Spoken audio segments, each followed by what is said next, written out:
All right, here we go in 3, 2, 1. What's up, y'all? Welcome to the Sports Medicine Broadcast, a podcast to promote and improve your practice as an athletic trainer. I am Jeremy Jackson, host of the Sports Medicine Broadcast. I have Dr. Crystal Tyree, who's going to be helping me interview Megan Johnson. Megan is the first athletic trainer that I've met who is an active college athlete and a licensed credentialed athletic trainer. So if you heard the first part of her story on Athletic Training Chat with Joel, so that just released as of this recording yesterday, so you can check out her history, and we're going to be talking about where she is now and where she's going in the future. And this is Crystal was the one that said, hey, I really want to hear your story. And so Crystal, Dr. Crystal Tyree, welcome to the podcast. And Megan, welcome to you as well.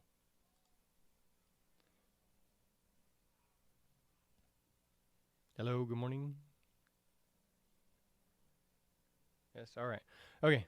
This, again, is sportsmedicinebroadcast.com, and this one is Megan Johnson. So sportsmedicinebroadcast.com/Megan Johnson. Sportsmedicinebroadcast.com/Megan Johnson. And Megan has an H in her name, so you have to make sure it's MEGHAN and then Johnson. And I'll have a link to the previous podcast with Joel. I'll put it in the Facebook comments later if you're watching live on Facebook, or if you're listening later, it'll be in the show notes. So again, check out the first part of her conversation with Joel over on Athletic Training Chat. So anywhere you listen to podcasts, you can find that one as well. Megan, I just listened to the podcast with Joel, and you're an athletic trainer. You're a licensed credentialed athletic trainer.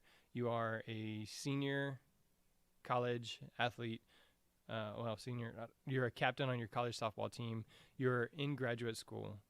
And he asked you the question, what is your dream job? And you said, well, I think this or this. I have a hard time believing you don't have a plan. You don't have something pictured. You don't have this, spot created. So tell me a little bit more about that, because I really want to know, where is your dream job? Where do you see yourself in 5, 10, 20 years? What is that ideal for you?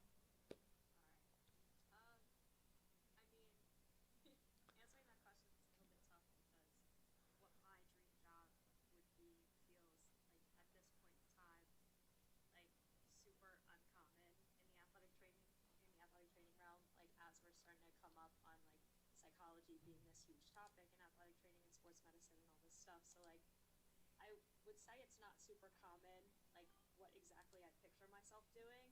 So that's why it was kind of hard for me to answer. But, I would say setting wise, I loved working collegiately. I loved that high pace, waking up at 4 a.m., traveling on weekends and stuff like that. But ultimately I would just love, and I would see myself in a situation where I'd get to dabble in both my background in psychology and my background in athletic training. So I would love to be in a situation where maybe I handle all baseline mental health testing and all cases where kids are going through rehab or something like that, and do midway check-ins with them, just basically handling the mental health aspect of rehab and therapeutic intervention and all that kind of stuff. That's ultimately my dream job, but right now that's not super common to come by. I know in my area, I look at the job boards pretty frequently, and that's not really something that's maybe one or two at a college, but it's not a super frequent thing to come by. So I'm hoping that in the years to come, as this continues to be this massive topic and a topic of great importance, that my dream job seems a little bit more obtainable, I guess. Yeah, I think actually Joel mentioned that they hired somebody similar to that ideal recently over at UW-La Crosse. And so I would encourage you, don't say, well, I don't know if it's going to happen, but I mean, hey, just say, this is where I'm shooting for, right? So tell me a little bit more. You think you really want to work in college athletics, or are you working anywhere where you can combine the two? I definitely don't want to limit myself.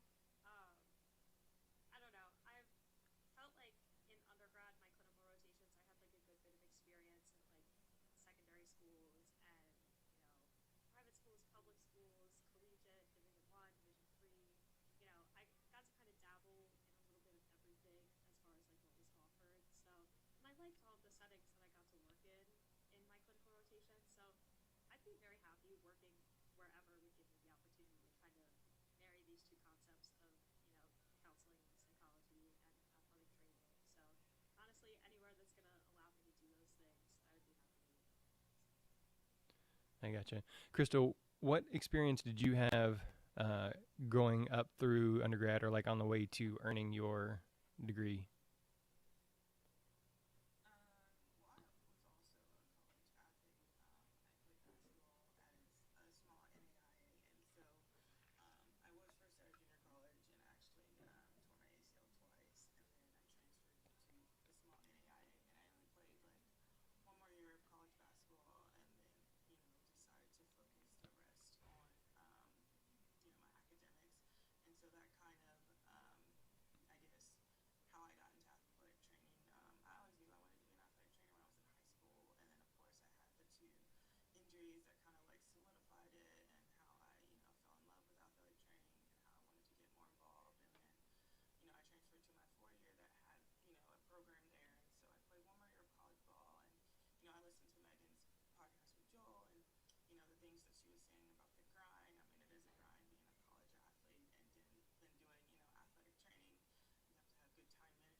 Right. And then you actually, I think, shared most of that story, so that you shared right there with Joel on the podcast as well when he talked to you. I think have you been on the Joel's twice? Yeah. So I think you did the one about race. Is that right? Right. So you can hear more of Crystal's or Dr. Crystal Tyree's story on the Athletic Training Chat podcast, where she did two with Joel there as well. All right. So Megan, looking at where you're gonna go. So we talked about your dream job is mirroring athletic training and the clinical counseling, the psychology aspect. Where do you feel like the athlete part? So as we're recording this right now, you're done playing softball? Is the season over? Yeah, we just lost a heartbreaker last week in playoffs. So we just beat a conference rival for the first time in program history to force a must play or if necessary must win game on Sunday of last week, and we dropped it in extra innings. Super unfortunate. I've been sulking about it all week. All right. So that college athlete career is officially closed. I actually have next year as my 6th year. So Okay. All right, yeah. So again, not taking anything away from Joel, but I know he talked about the 6th year, and I thought this was 6th year because you're currently working on your graduate study. So I was like, all right, so she had 5 years undergrad and then 1 year in the 6th year. So next year, graduate school, athletic training, you're gonna continue playing softball next year. yes, so this was my first year of graduate school. So I did my undergrad in 4, and then this was my first year of grad school. Um, and then I just found out like a couple of weeks ago that I was being granted my 6th year. So I decided, my program's 3 years, like 2 years of classes and 1 year of internship with clinical counseling. So I'm gonna be here. I might as well stick it out if I have it. So. All right, so Crystal, you chose not to play your senior year of basketball so you could focus on your studies. What might you say to Megan in this situation? Like, just kind of you two have a conversation here. Like, this is why I chose this. This is my struggle.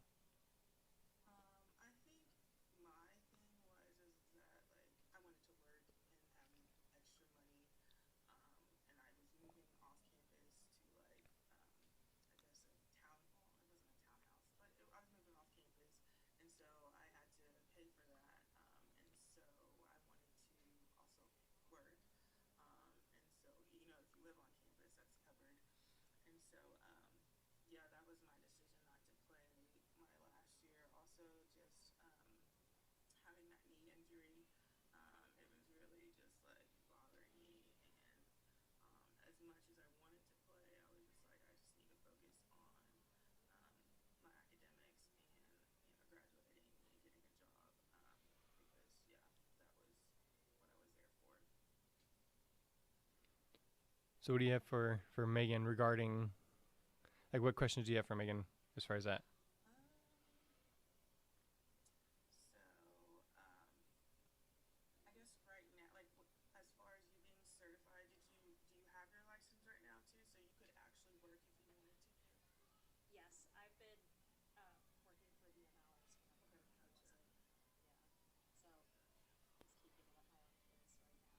Yeah, so just keeping it at my own pace right now and Right. working when I can. Yeah, I gotcha. So I think I saw one of your questions in the document of like, or Joel mentioning how like you don't, not Joel, sorry, Jeremy mentioning how he doesn't want to play rag ball with people because if somebody gets hurt, like um, they would go to him. Did you have that experience, you know, playing softball? Like people would ask you, like, "Hey, like, what do you think this is?" Yeah. We have had so many athletic training students on the team over the years now, so this is something that, like, even in like early rotation, you kind of learn to set this boundary with girls on the team that like, no, I'm not going to step on the toes of our athletic trainers. If you have an issue, go to them.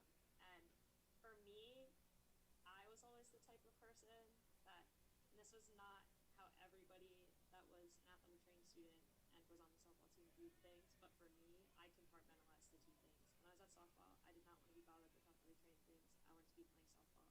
When I was at athletic training stuff, I wanted to be doing athletic training stuff. Except for, I had mentioned on Joel's podcast that there was at my medical hardship year, I was like sneaking the live streams at rotation, and that might have been the only time that I was like mixing the two. But I made it very clear with girls on the team that, you know, I was not the person to come to. They have people for that get paid for that and are supposed to be taking care of us. And our athletic trainers were my preceptors at one point, so I have that good relationship with them. And they respect me enough to be like, you're here to be an athlete. Like, do not handle anything. Like, you are here to play softball. If something happens and it's an emergency, obviously step in. But we had athletic training students covering stuff. We had our athletic trainers at everything. So there was very few times where, you know, my presence was really needed for stuff. But there was people that would definitely try and like push the limit and student athlete, and it's like, no. I always put my foot down on that. And that was probably like the first place that I ever learned to say no to anything, was that when I'm at softball, don't bother me about athletic training. I'm here to be an athlete. And just learning to compartmentalize those two things, especially this year. I intentionally came back to play softball. I'm no longer an athletic training student. I don't have to worry about rotation when I'm in season anymore, and that's very unique as compared to other years. So I was like, unless like our athletic trainers aren't here, an athletic training student isn't here, like unless nobody's here, please do not bother me with athletic training questions. Please just let me play. And, you know, our coaches were really good about that too. They were always like, you know, if we need you, we'll call on you, but we don't need you. So, you know, it was. So you said learning to say no. Life balance is really important. You know, athletic trainers usually are busy, and in the collegiate setting, y'all travel. So here at the high school, we're done for the year. All of our sports are done. We're at the point we're closing out. You know, we're doing CPR, catch up, all that stuff. Tell me some of the lessons that you feel like moving forward you would have learned from learning to say no, and how you think you can translate that into your career as an athletic trainer.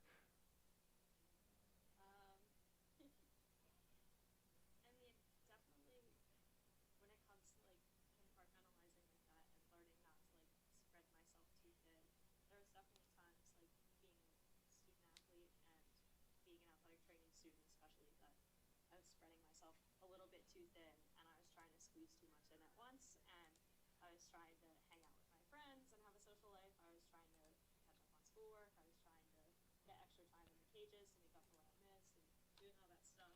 And just watching like, you know, my mental health slowly decline because I was trying to, you know, fill everybody else's cup and fill all of these responsibilities with a cup that was empty.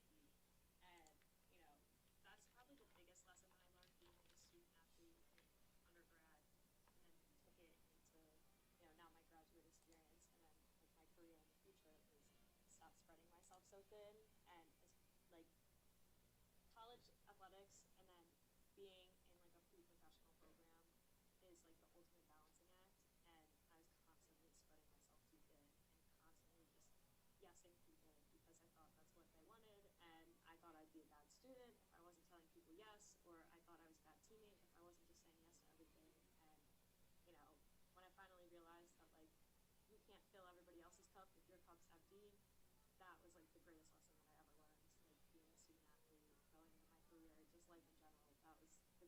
lesson that I'm glad that I learned.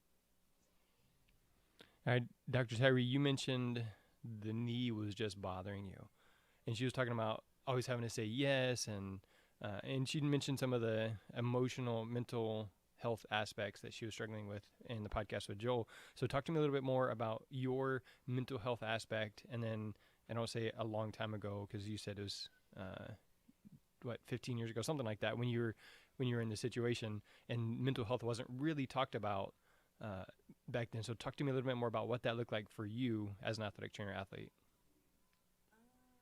As far as like mental health and how I was coping with everything. Right.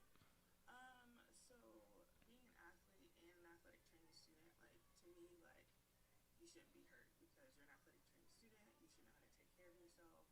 And so when I was hurting or was hurt, like I didn't go to my athletic trainer, who was also my preceptor, who was also my CI. I didn't really go to her, and it was to a point where I was like, I can't even play basketball anymore. I remember one specific injury. It was like probably like a hip flexor strain, and I had no idea what it was. But you know, I finally went to her. But to me, in the back of my mind, I was thinking like I shouldn't be hurt. Like I should know how to take care of myself because I'm an athletic training student. And so, and then again with my knee, before I went to or transferred, I had surgery. I actually had 3 surgeries. The third one was just a scope. Actually, no, it was after that. I'm pretty sure. I can't remember. Again, it was 15 years ago.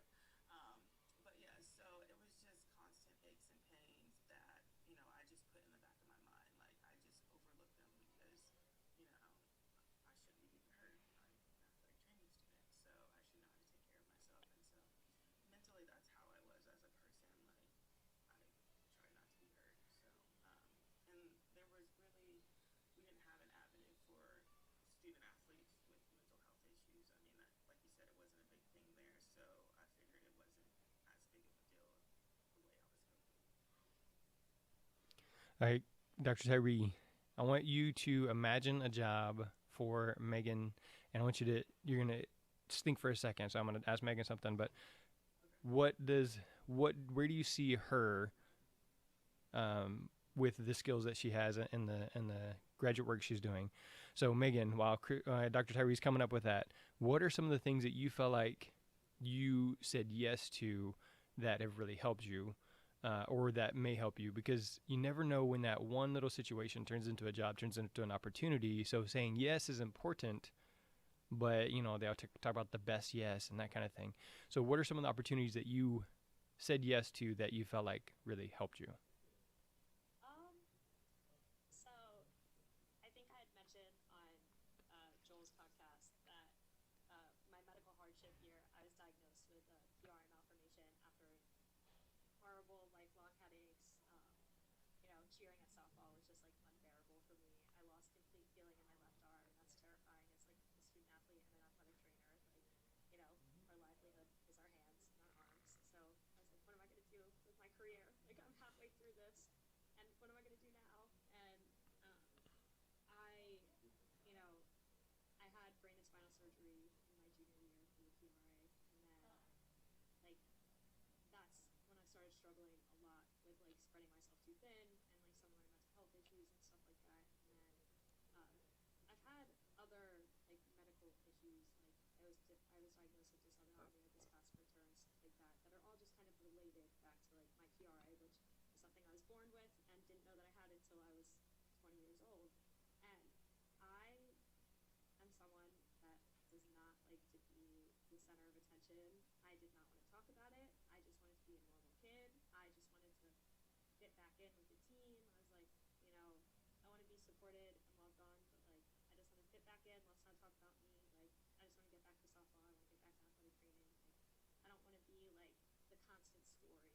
And I've done other podcasts with like friends and stuff where like I call this like the hero story. It's like always like that comeback kid like type of thing. I hate that. It drives me crazy because, you know, there's a lot of like highs and lows, and there's a lot of, you know, bad feelings that come along with like the comeback. And so I never talked about it. Like I was very uncomfortable talking about my story. And my head softball coach, who she had just come in, she was a new coach, and she had coached at St. Joseph's University, and she knew someone that I knew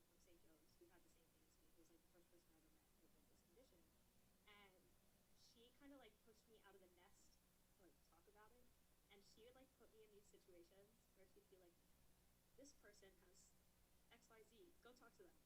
And I was like, Coach, no, I don't want to go talk to them. Like, I'm not going to talk to them. What are you talking about? Like, I remember we were at a clinic once, and it was like, I was teaching something, and she goes, that girl over there, her mom has, like, a brain thing. You should go talk to her. And I was like, you want me to go console a woman that is the same age as my mom right now? I was like, I've never done anything like that before. I don't know how to talk about my story. And but saying yes to her and trusting her when she tells me to go out there and talk about it and stop running away from like my feelings and my emotions kind of landed me in this position and kind of landed me right where I was with like the injury psychology and like the mental health aspect of sports and stuff like that. Like her forcing me to do that, I always loved psychology. I always thought it was really interesting, but her forcing me to do stuff like that was what kind of built my interest in what I'm now going to school for. And it just kind of showed me that the more that I was talking to people about this and the more that I was just being super transparent and being like, yeah, it's not the hero story. Like, everybody says to look at the bright side, but, there's days that it doesn't feel like there's a bright side. Just being super transparent with people like that and just being, I don't know, supportive and feeling like I could relate to people just put me in this position where then psychology just became one of like my major focuses in sports medicine. And if I never said yes to doing that stuff to her because I trusted her enough to say yes and just do it, I never would be in this position right now to even go to graduate school for clinical counseling, to even like have these conversations with people about like mental health in sports. Like if I never said yes to that and felt comfortable enough to share my own story and just be transparent about it and honest about it, I would be here. All right, so I'm gonna, after I talk to Dr. Tyree, I'm gonna come back and say, what are some of the no's that you kind of feel like, oh, I wish I'd taken that. I wish I'd done this. All right, so be prepared for that. But Dr. Tyree, what do you think? Where, with your experience, do you feel like is a great job, great fit, a great position for Megan? So I know how Megan said there's not many like positions out there like with what she wants to encompass, and I'm a big proponent of like if there's not a job out there that you want, like create that job for yourself. Propose it at some place that you want to be at. Propose that job position because it is going to be beneficial. And then also with long-term rehabs with athletes that have season-ending injuries, like I think that rehab should also encompass mental rehab. And so with a with her being having her athletic training background and then this clinical psychology, she come in at a certain point in rehab and she's also part of that rehab. So in addition to their exercises, they go in and they see her and they get rehab and help on returning to sport. Physically as well as mentally. So I think it should be a part of every long-term rehab with an athlete. In addition to like she could, like I said, you can propose your job to some organization, and you can go in and say, hey, like this is what I do, and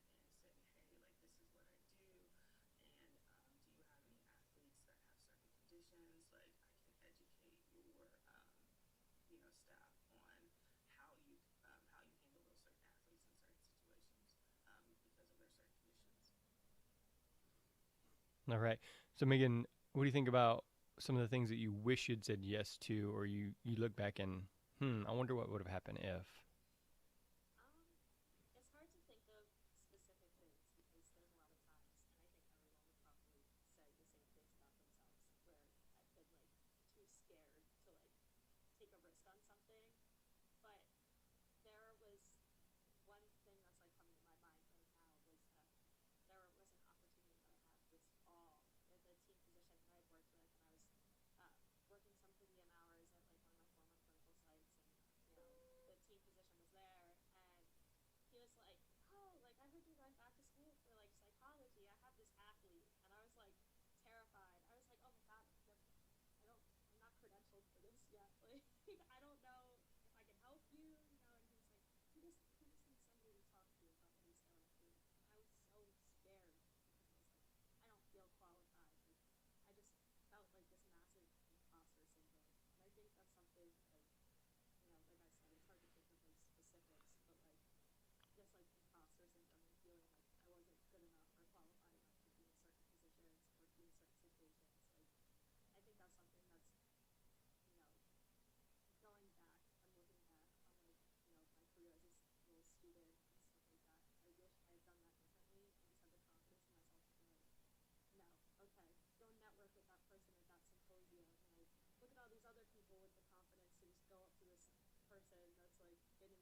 years, and they hold this job at this professional sports team. Like, just not being scared to do those things and to just put myself out there and not be afraid to fail. If I fail, like, I don't know, I'm gonna pick myself back up again, and I'm gonna learn from it and do better the next time that I'm in that situation. I ended up talking to this athlete that the team physician recommended to me, and it didn't pan out exactly the way that I would have hoped it would be.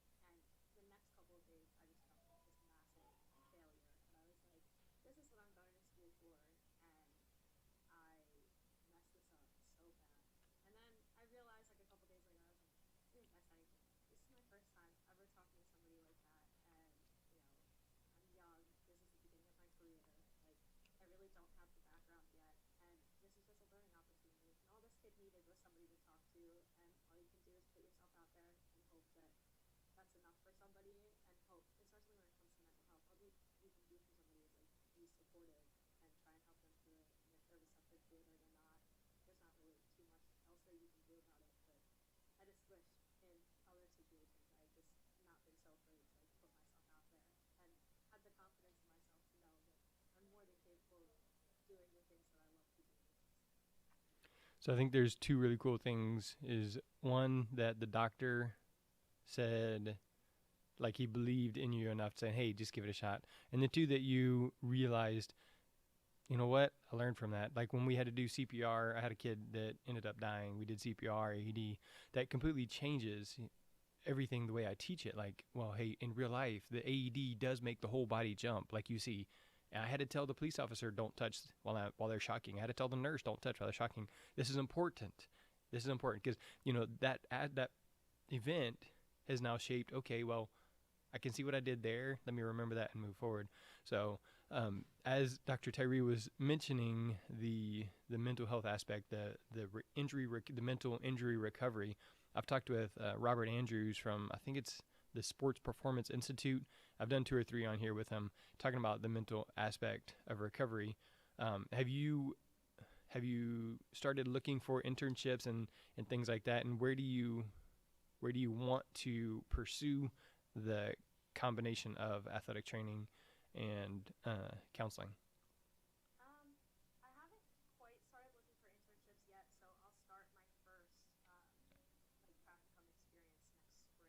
Um, but the way that our program works, I'm not so sure that I would be able to do something that's like a little bit more sports and mental health specific.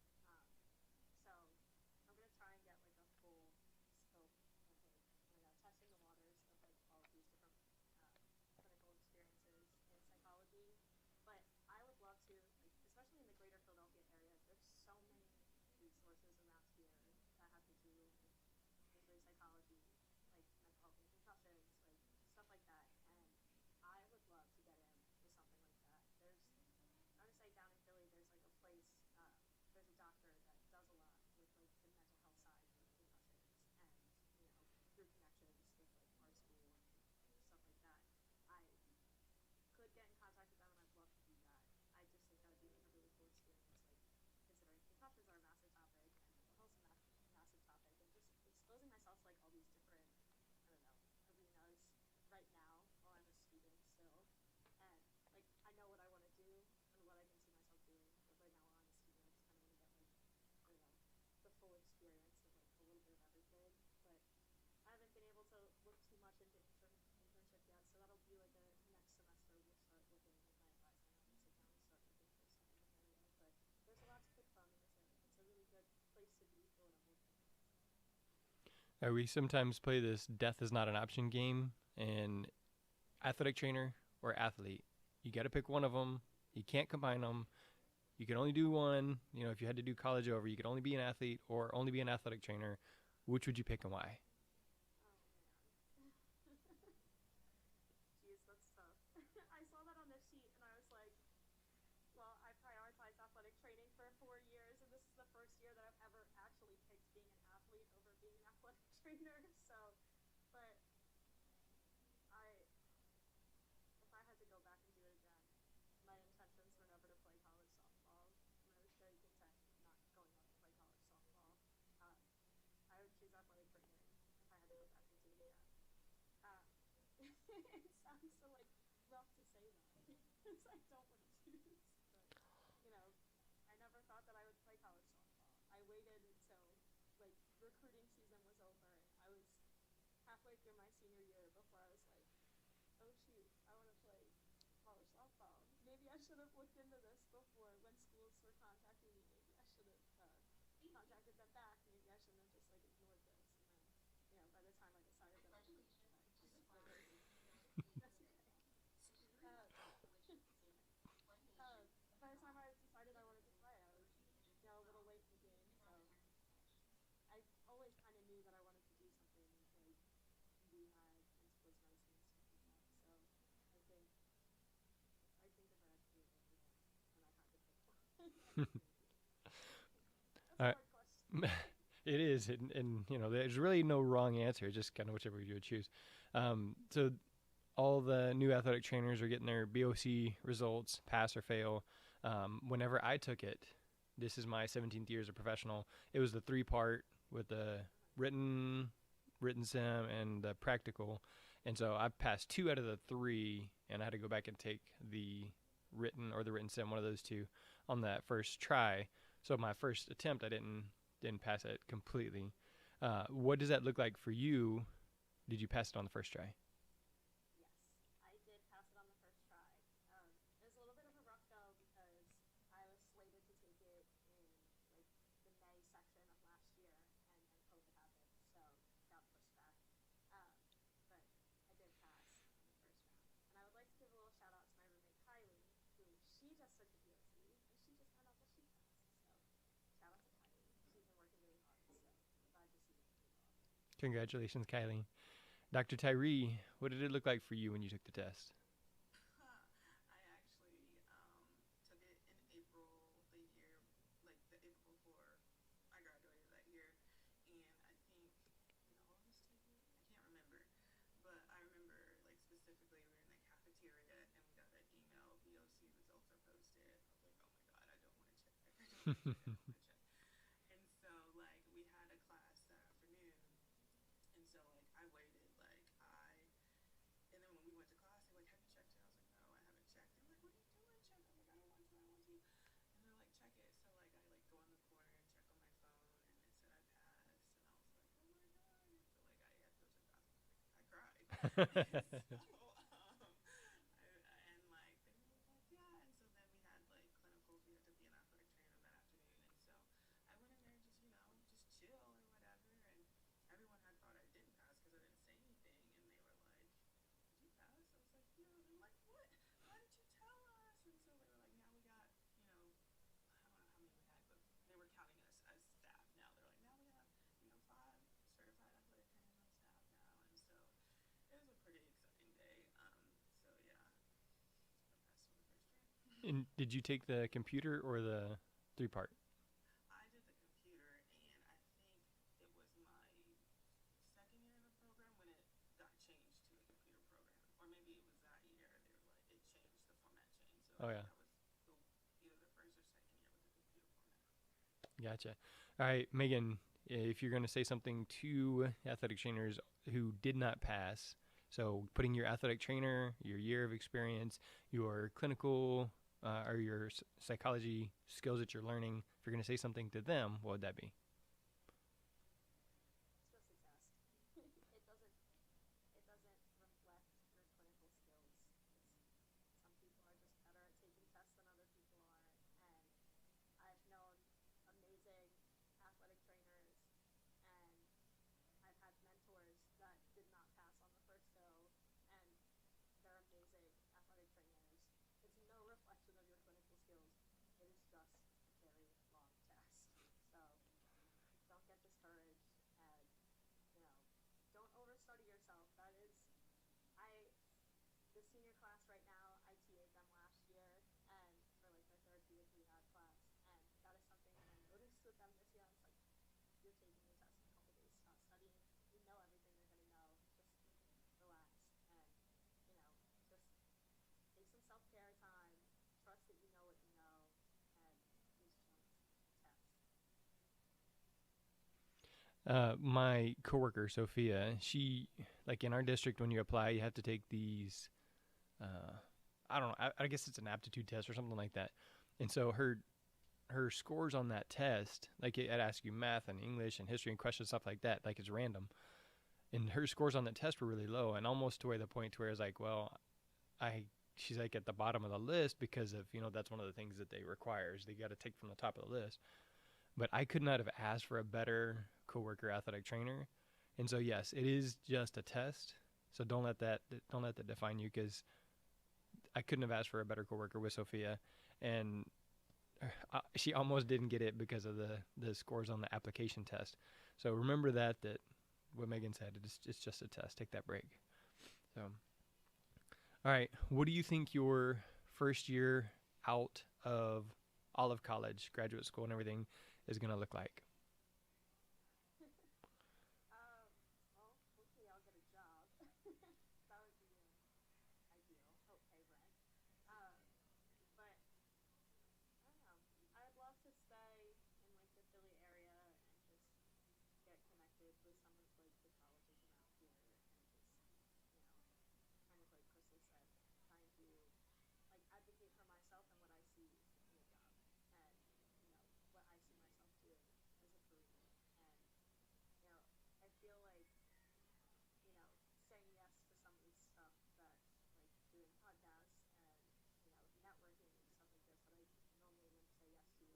Um, just putting myself out there is going to put me in a good position when I do graduate and I do finish up with my internships and everything. That I'll feel a lot more comfortable in my first year out advocating for myself in the workforce and trying to get a job that looks like what I want to do. That's me being a little bit optimistic, but All right, Dr. Tyree, we'll leave it with how do you recommend Megan advocating for herself, finding that job that you recommended, that she create that job? What's your last piece of go get it, Megan? I mean, you know what you bring to the table, and everyone else else to bring to the table. You just gotta put it out there, and like you said, network. Write down a list of pros and cons, where you want to be located at, what's your population or target patients like you want to help, and just put it all on paper and write goals down. And every time you accomplish that goal, like scratch it off until you get to that one big goal. Because I think that seeing it on a piece of paper versus like, okay, like yeah, I know, but writing it down and seeing it every day and knowing that that's where you want to be at and setting a timeline for yourself is probably the biggest thing you can do, right now. It's just to have a plan and then have a plan B too. So, but have that main plan. All right, Megan, leave us with one last thought, quote, interesting story, funny fact, something about you, something memorable to leave us with. So while you're thinking about that, Dr. Tyree, what's the best way for somebody to get a hold of you?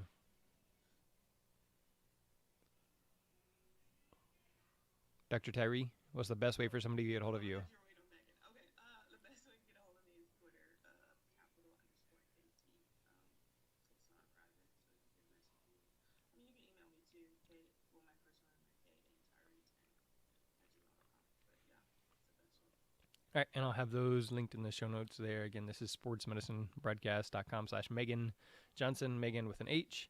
All right, Megan Johnson, licensed athletic trainer in graduate school, college, softball player, captain of the softball team. What are you going to leave us with? jeez. On a non-serious note, if you're short like I am, on the sidelines, keep your head on a swivel because I can't tell you how many times I've been run into by very tall football players on the sidelines, and that's no fun. Get wrecked on the sidelines, and you're supposed to be the one taking care of people. Um, but on a serious note, thank you guys so much for having me and allowing me to, tell my story, kind of advocate for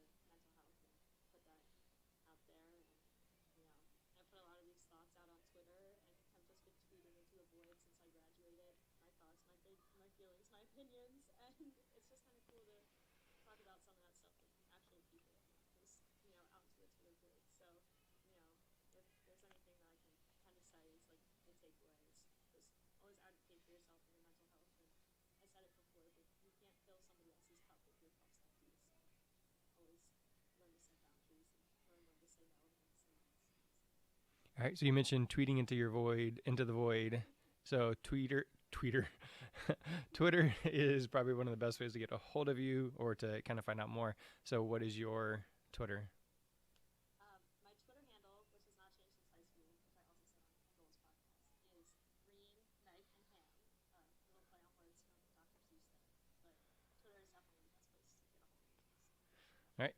Again, I'll have that linked in the show notes. That and Dr. Tyrese, but also if you could just search on social media, you'll probably find it because it'll probably say like people you follow and that kind of thing as well. I am Mr. Jeremy Jackson on Twitter and Instagram and Facebook, and then the Sports Medicine Broadcast on Instagram and Facebook as well. So Frio Hydration is one of our sponsors. I love Frio Hydration, and the equipment that they provide. The hands-free stations is going to be really nice, even if we move beyond COVID and everybody goes back to quote unquote normal. It's really nice to not have athletes putting their dirty paws where you're trying to drink some water from too. So I highly recommend those hand-free stations from Frio. And then physicaltherapy.com, one free course. Well, it's the number one, and then the word free course. That's where you can get started working on your CEUs. It's also really affordable. Great way to do that as well. sportsmedicinebroadcast.com/Megan Johnson. The first part of her interview, when we kept referencing all throughout the podcast, is where she did with Joel on Athletic Training Chat. Again, I'll have a link to that as well in the show notes, but wherever you listen to a podcast, you should just go ahead and subscribe to Joel's Athletic Training Chat as well. So, and then you can also check out Dr. Tyree's 2 podcasts she did on the Athletic Training Chat with Joel over there. For Jeremy, Megan Johnson, Dr. Crystal Tyree, and the Sports Medicine Broadcast, that is a wrap. Thanks.